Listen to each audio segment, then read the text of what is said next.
When we were assigned this project, we were intrigued. We wanted to learn more about the Navajo Code Talkers, since there isn't much recognition for their contributions to the war. We wanted to know more about how the Navajo Nation were treated during and after the war. Furthermore, we wanted to learn how they became recognized for their heroic actions. On the topic of the Navajo Code Talkers, we were also interested in what led the U.S. military to enlisting the help of Native Americans and establishing an unbreakable code with the Navajo language, a language that the government had tried to suppress. Since the Navajo Code Talkers were one of many groups that contributed to the war, it is essential to recognize their efforts and contributions to World War II. The Marine Corps Navajo Code Talker program was established in September 1942 as a result of a recommendation made from Mr. Philip Johnston to Major General Clayton B. Vogel. The son of a missionary to the Navajo tribe was fluent in the language, having lived among the Navajo for 24 years. He believed that the use of the Marine Corps of Navajo as a code language and voice transmission could guarantee communication security. Marine Corps leadership selected 29 Navajo men, the Navajo Code Talkers, who created a code based on a complex unwritten Navajo language.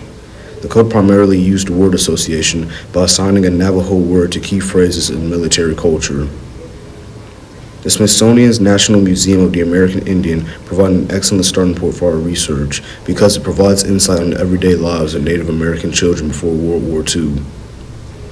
It states that Indian children were separated from their families in cultural ways for long periods of time, sometimes 4 years or more. In boarding schools, the children were forced to cut their hair and give up their traditional clothing. They had to give up their meaningful Native American names for English ones. They were not only taught to speak English, but were also punished for speaking their own languages. Their own traditional religious practices were forcibly replaced with Christianity. They were taught that their cultures were inferior. Some teachers even went as far as to ridicule their students' traditions. Furthermore, the Smithsonian's National Museum of the American Indian elaborates on why Native Americans were accustomed to the military, since Indian boarding schools were intended to imitate military life.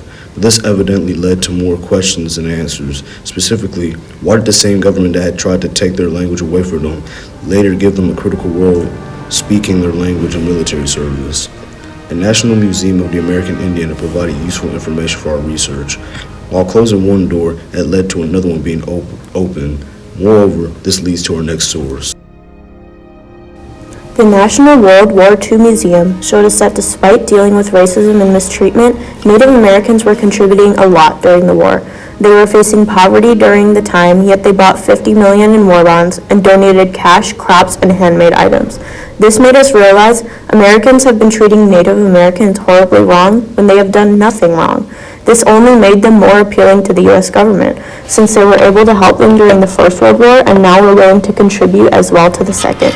This showed us that despite the discrimination they had, they were still willing to help out their country, despite all the terrible things they made them do. However, despite all of this, we were still questioning how they got into the war, if they were already doing so much, which brings us to our next source. Military Times, Joe Simpkins, and Claire Barrett, A Warrior's Tradition, explore the question we have asked earlier on.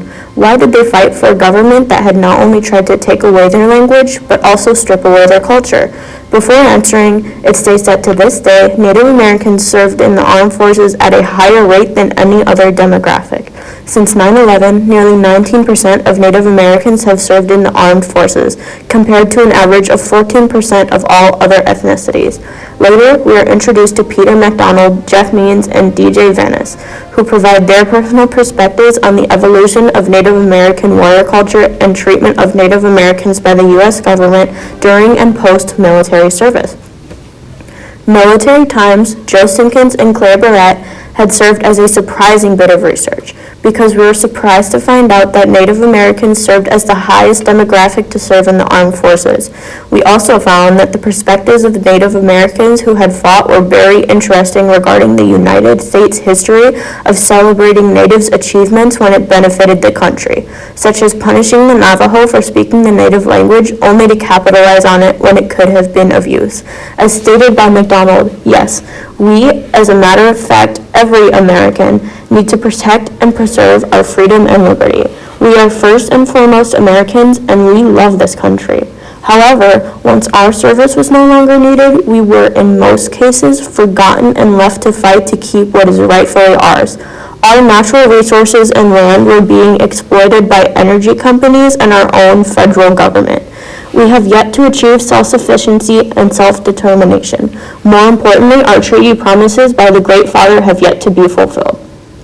This was incredibly helpful because we got the personal perspectives of 3 Native American veterans and shed light on the view of the Native American warrior culture. Additionally, they answered our question we had put forth earlier, but this still left us with one unanswered part of our question. What happened to them? This led to our last source.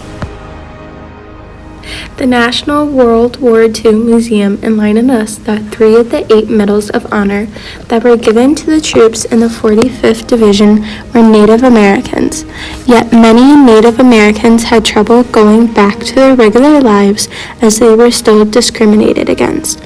However, this led to a wave of activism that brought awareness for inclusion and their efforts in the war.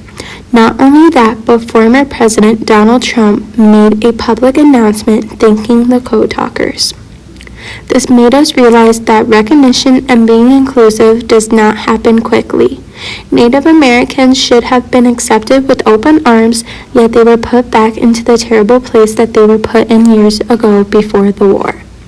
This finally answers our concerning question: what happened to them and how they were treated after the war. They went back to their reservations and still dealt with discrimination. Also unable to use their veterans' benefits as the Code Talkers program was highly classified. Once the program was finally declassified in 1968, 23 years after the war, the Code Talkers received recognition from multiple presidents. In 1982, Ronald Reagan declared August 14th as National Code Talkers Day. I, Ronald Reagan, President of the United States of America, do hereby designate August 14th, 1982 as National Navajo Code Talkers Day. President George Bush gave each of the original 29 Code Talkers a gold medal, and most recently, former President Donald Trump recognized them in a ceremony at the White House. At the beginning of the research process, we were curious about what happened to the Navajo Code Talkers before and after World War II.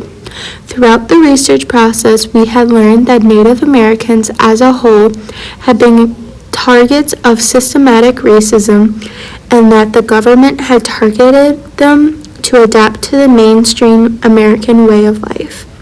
Through the process, we had discovered that Native Americans served in the American Armed Forces more than any ethnicity in the country, bought $50 million in war bonds to support the war effort, and donated crops and handmade items.